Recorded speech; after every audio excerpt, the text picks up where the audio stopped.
Septembra sākumam vajadzēja būt tam laikam, kad valdība solīja sabiedrību informēt, kādas nodokļu izmaiņas gaidāmas jau no nākamā gada sākuma.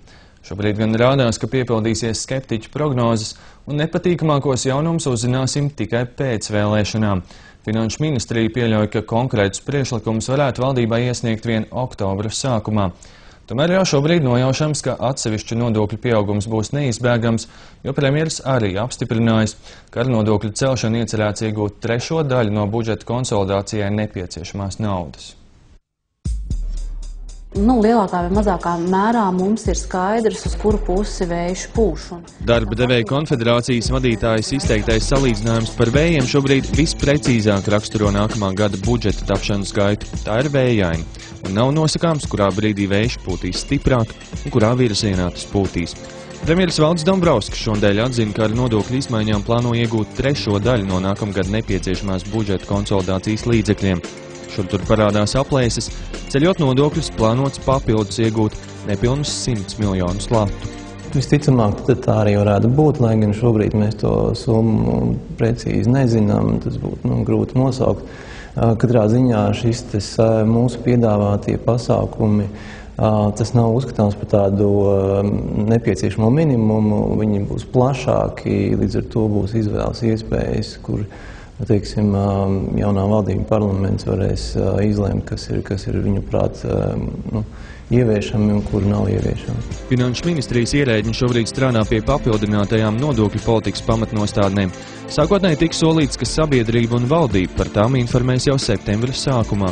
Tagad rādās, ka konkrētu skaidrību par gaidāmajām izmaiņām līdz vēlēšanām tomēr negūsim. To atzīst arī Finanšu ministrijā. Šādu pieeju gan daudz kritizē, jo cerēt uz kādiem lieliem brīnumiem ekonomikas attīstībā neesot mērķtiecīgi un nākamgad nepieciešamie naudas griešanas apmēri esot prognozējami. Ir prognozes par to, kā visticamāk attīstīsies makroekonomiskā situācija. Līdz ar to jau šodien, pat nav šodien, bet vēl vakar, bija jāplāno attiecībā ar šiem prognozēm. Mēs, protams, varam vienmēr cerēt uz kaut kādiem brīnumiem, bet tā nav laba pārvaldes politika cerēt uz brīnumiem.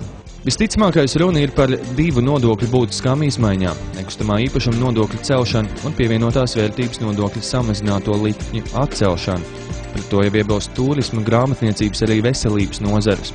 Taču Finanšu ministrija atzīst, plāns tiešām paredz no samazinātajām likmēm atteikties un domāt par citiem kompensējošiem mehānismiem.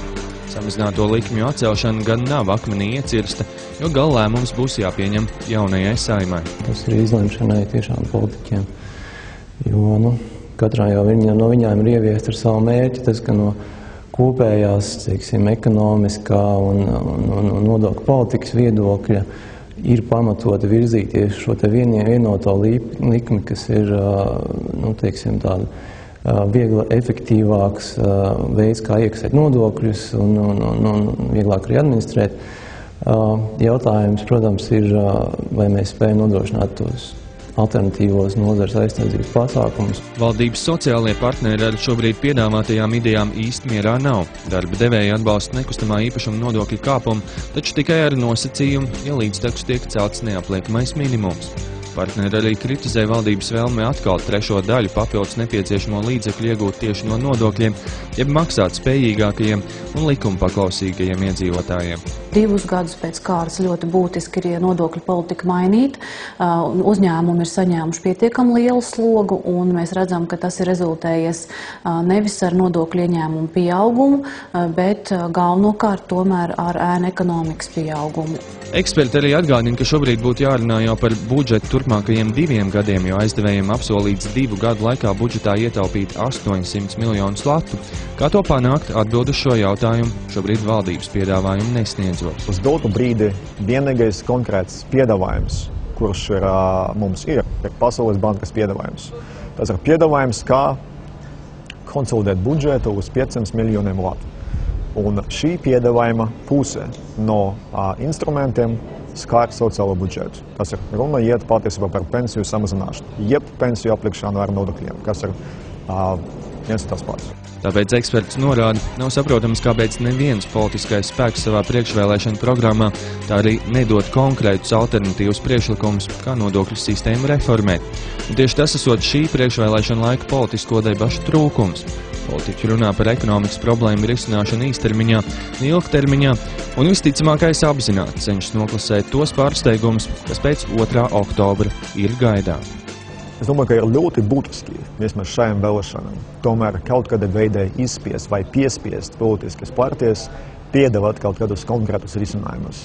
Nedot viņiem tikt ārā no šīs sāpīgas tēmas. Jo vēlreiz, šī budžeta konsolidācija nākamo 2 gadu laikā noteikti ir prioritāte.